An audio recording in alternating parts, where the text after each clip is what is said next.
Parresia dessa semana nós gostaríamos de falar da crise da paternidade. Por que é que falta pai nesse mundo?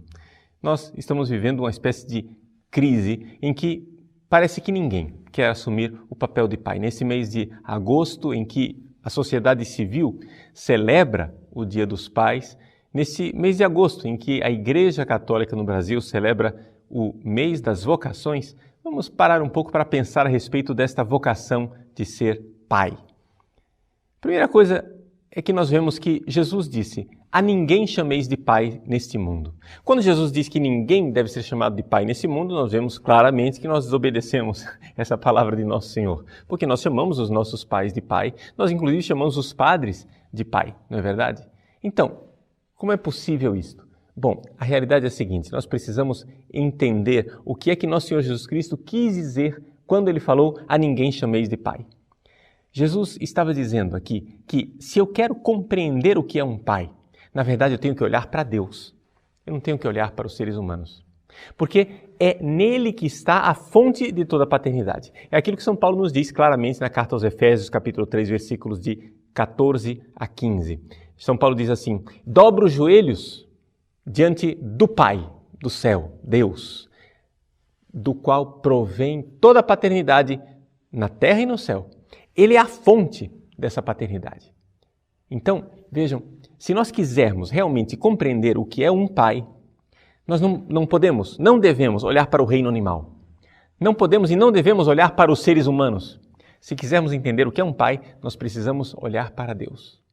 E somente olhando para a paternidade divina é que nós poderemos vislumbrar um pouco o que é aquela vocação de pai que nós temos aqui na terra.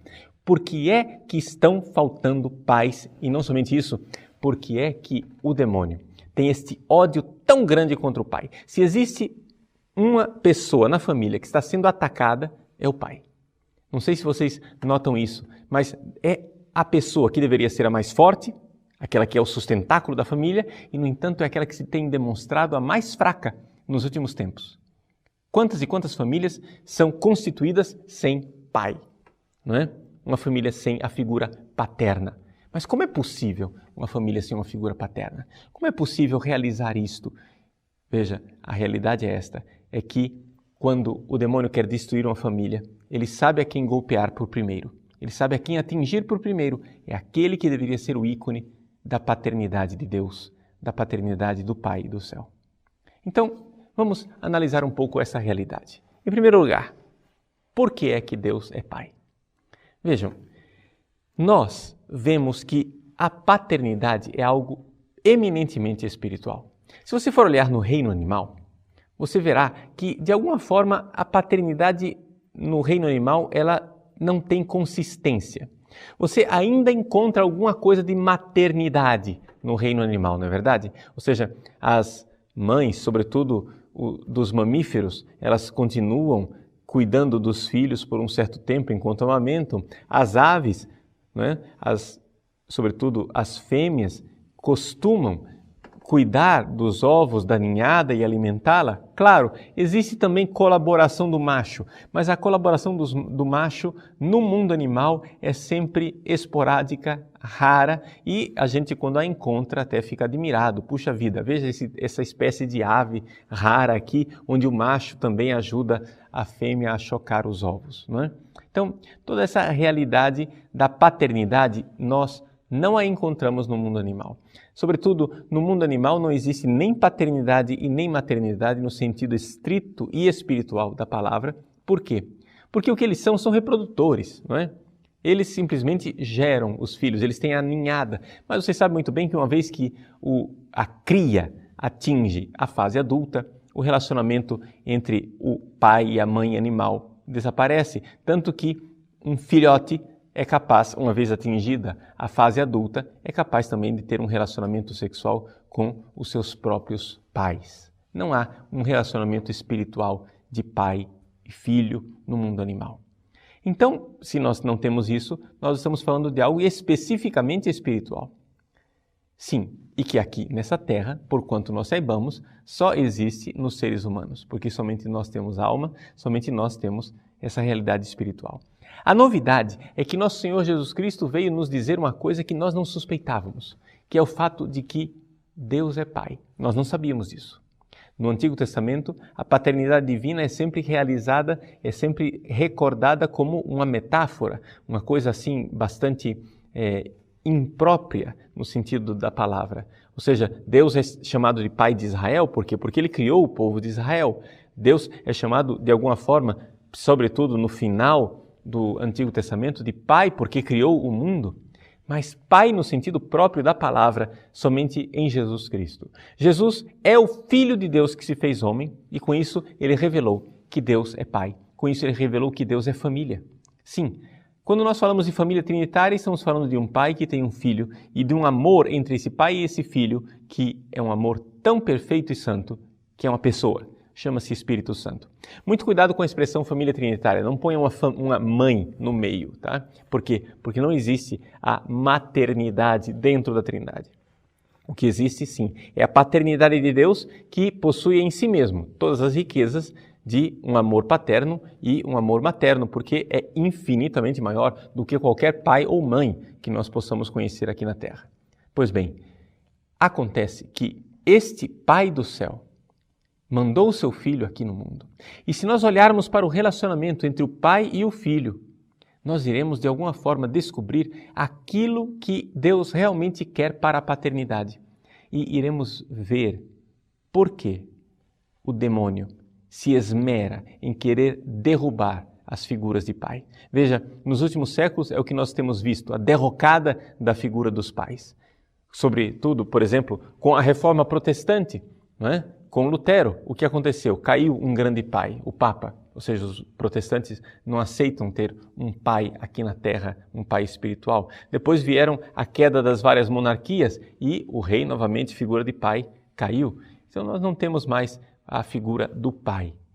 Agora, nas famílias, diretamente, a figura de pai foi totalmente antagonizada pela sociedade atual. Existe um projeto, digamos assim, satânico para destruir a realidade do pai, a figura do pai. O pai é sempre tido cada vez mais como algo problemático. Então, de alguma forma, nós vemos na sociedade atual uma feminilização do homem. O homem precisa se tornar cada vez mais materno, cada vez mais feminino, de tal forma que nós, hoje, temos uma grande crise da figura de pai dentro da sociedade e, vamos dizê-lo, até mesmo dentro da própria igreja. Ou seja, a grande verdade é que nossas famílias elas têm duas mães, né? Uma mãe sem barba e uma mãe com barba. Ou seja, os dois querem fazer o papel de mãe. Mas onde é que está a especificidade do pai? Se nós formos olhar para a figura de Deus Pai desde o Antigo Testamento, a primeira coisa que ele faz, a primeira coisa que ele se preocupa em realizar com o seu povo é dar uma lei, colocar um limite. E isso é próprio da figura do pai. Isso é próprio do amor do pai. Ou seja, quer queira, quer não, o pai, ele sempre significa, de alguma forma, a lei. E isto coloca o pai numa certa solidão. É por isso que ninguém mais quer ser pai. Todo mundo gostaria de ser cúmplice, não é isso? Por quê? Porque o fato de eu ser a lei, de eu ser aquele que põe limite dentro da sociedade, dentro da família, dentro da paróquia, dentro da diocese, o fato de eu ser aquele que põe o limite da lei me isola numa certa solidão paterna. Ou seja, todo mundo quer ser cúmplice da mamãe, mas ninguém quer ser amigo do pai porque sabe que o pai representa a lei, representa o limite.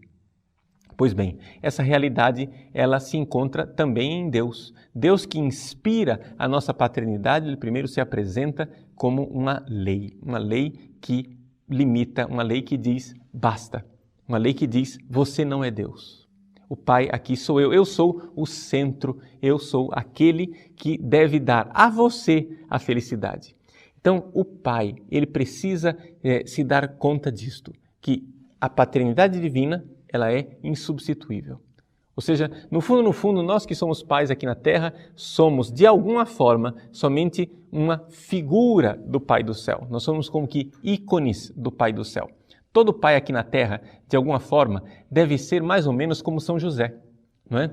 São José, o que é que ele era para Jesus? Ele era o verdadeiro pai? Não, nós sabemos disso. Nós sabemos que o verdadeiro pai era Deus, mas que São José, de alguma forma, servia para Jesus como pai, não somente socialmente, mas psicológica e espiritualmente. De alguma forma havia essa paternidade. Nós sabemos disso quando Nossa Senhora, por exemplo, reencontra Jesus no templo entre os doutores, ela diz para Jesus: Filho, por que fizeste isso conosco? Eu e teu pai te procurávamos. Nós sabemos que Jesus chamava São José de pai por causa desta frase da Virgem Santíssima. É claro, Jesus chamava esse homem aqui na terra de pai, mas ele sabia muito bem que este homem aqui na terra não era o pai, com P maiúsculo, não era o Abba, mas era simplesmente alguém que era um ícone do pai. Mas nós, pais, aqui na terra, precisamos, de alguma forma, ser este ícone, ser este limite. As crianças, os filhos, devem estar sujeitos ao pai, não como um déspota. Não é que o pai aqui ele seja a lei e então vocês têm que me obedecer porque eu sou o centro do mundo. Não. Veja, o centro do mundo é Deus Pai, com P maiúsculo. Nós somos somente o ícone deles. Então, a grande ação do pai, a missão paterna, é se colocar de joelhos diante do pai. É fazer aquilo que diz São Paulo na carta aos Efésios, no versículo que eu citei para vocês. Dobra os joelhos diante do pai. São Paulo aqui está escrevendo como pastor, como pai espiritual para uma comunidade e diz: eu, que faço o papel de pai, dobro os joelhos diante do Pai, de quem recebe o nome toda a paternidade no céu e na terra.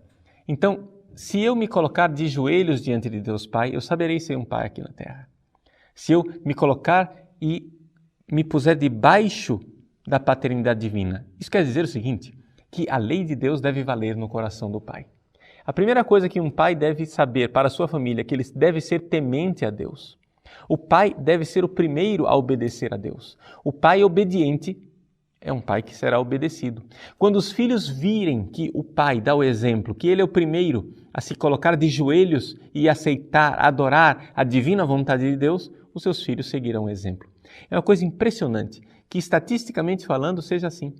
Ou seja, uma mãe devota, católica, amorosa, temente a Deus, que segue as leis de Deus, não arrasta os filhos para a igreja da mesma forma que um pai temente, devoto. Por isso, nós, pais, sabemos, né?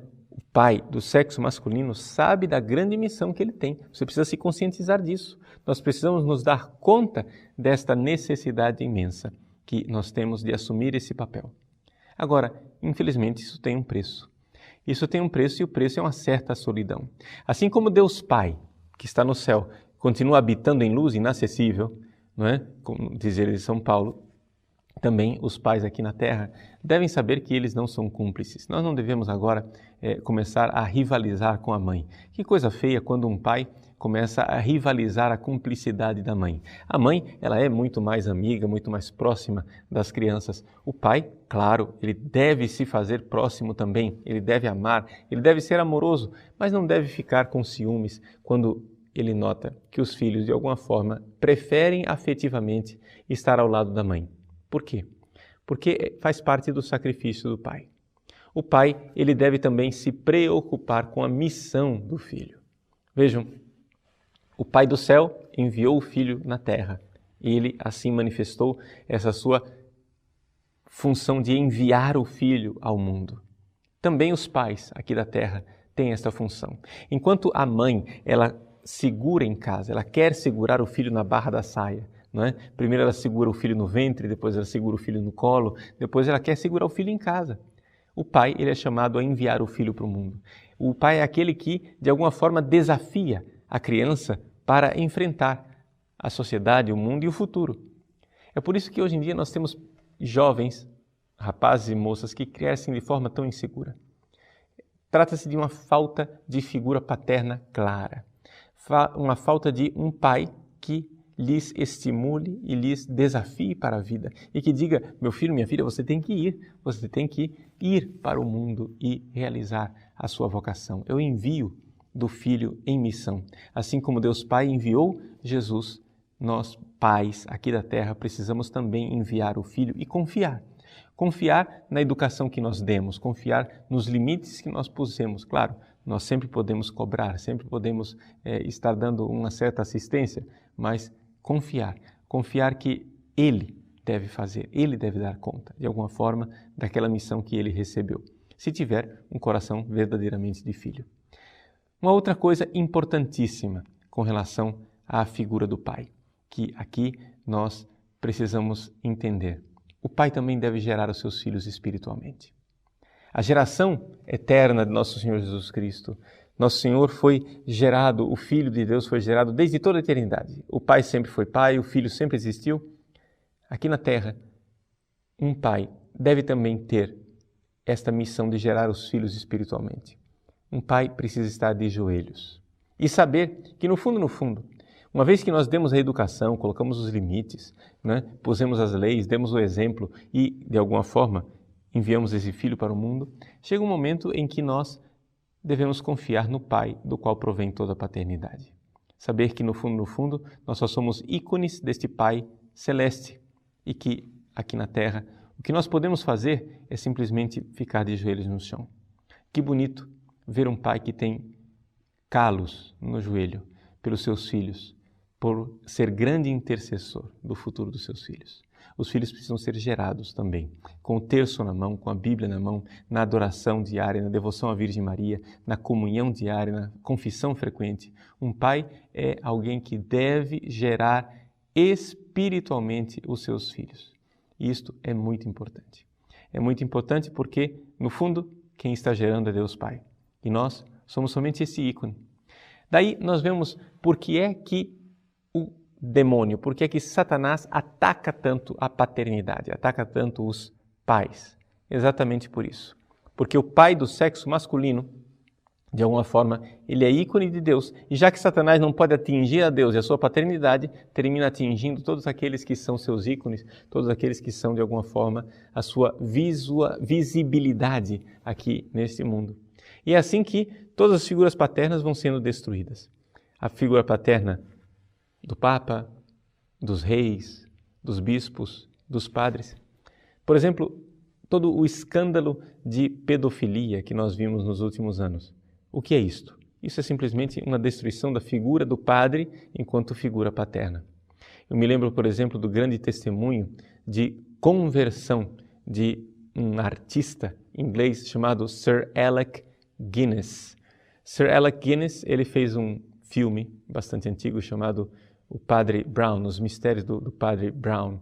E ele, enquanto filmava este episódio, Sir Alec Guinness, nessa época, era um agnóstico. Ele estava afastado da igreja, não tinha conhecimento de religião, não queria saber de Deus. E ele foi, então, escalado para fazer o papel de um padre. Lá estava ele na França, girando um filme onde o papel principal era de um padre e o padre era ele. Não, ele estava de batina, um dia, terminou o seu trabalho, estava muito cansado para tirar a fantasia de padre e então foi para o hotel, andando de batina mesmo. E ele cruzou as ruas daquela pequena cidade francesa onde ele se encontrava. De repente, de uma esquina aparece uma criança que não tinha mais do que seus 8 anos de idade. A criança grita para ele, mon père, que é como os franceses chamam os padres, meu pai, meu pai. E então pegou a mão dele e os dois caminharam um bom pedaço da quadra, juntos, de mãos dadas, e o menino alegre e contente, dando pinotes de alegria e contando alguma coisa que Sir Alec Guinness não compreendia absolutamente, porque o menino falava em francês. Lá pelas tantas, ele tinha que cruzar a rua, o menino então disse, au revoir, mon père, e foi embora. O Sir Alec Guinness ficou atravessado por aquela cena, porque ele ficou pensando assim, que religião é essa? Que faz com que uma criança inocente confie tanto num homem desconhecido. Ou seja, a confiança na figura do pai que o padre representa. Então, naquele momento, ele começou a investigar o catolicismo e começou a ver o que era um padre. Começou a ver o que era a religião católica e se converteu. Sir Alec Guinness morreu como católico, morreu como fiel católico e diante desse grande testemunho. Vejam, isto foi no início do século XX, na primeira metade do século XX. Mas e nós? Nós o que é que vivemos hoje? Nós vivemos uma derrocada dessa figura paterna. Hoje, em vários lugares do mundo, o demônio fez o seu trabalho tão bem feito que ele fez de tal forma que os padres têm um medo absoluto de tocar em crianças. Têm um medo de manifestar carinho, medo de manifestar a essas crianças, mesmo publicamente, essa intimidade e esta paternidade a quem as crianças têm direito. Vejam, meus irmãos, aqui é a grande realidade. Precisamos resgatar a figura do pai. O pai, esse homem que não me agride sexualmente, mas que me desafia para o mundo, me dá uma lei, me dá um futuro e ao mesmo tempo me gera espiritualmente. Se nós, padres, já não podemos tanto abraçar, tocar e beijar as crianças como outrora, então é sinal de que devemos colocar os joelhos no chão. E os abraços que não podemos dar, vamos dá-los espiritualmente, colocando o joelho no chão, rezando, intercedendo e gerando espiritualmente os nossos filhos. Eu me recordo da grande figura de São João Maria Vianney, cujo dia nós celebramos no dia 4 de agosto passado. São João Maria Vianney, quantas e quantas horas passou diante do sacrário, de joelhos, no chão, chorando e pedindo para Jesus: Senhor, convertei a minha paróquia. Todas as ações pastorais, todas as nossas iniciativas como pais de família, para cuidar da nossa família, elas não têm sentido nenhum se não forem acompanhadas de uma verdadeira paternidade espiritual e de uma confiança, uma certeza. Dobro os meus joelhos diante do Pai, do qual provém toda a paternidade nos céus e na terra. Somente assim eu serei pai.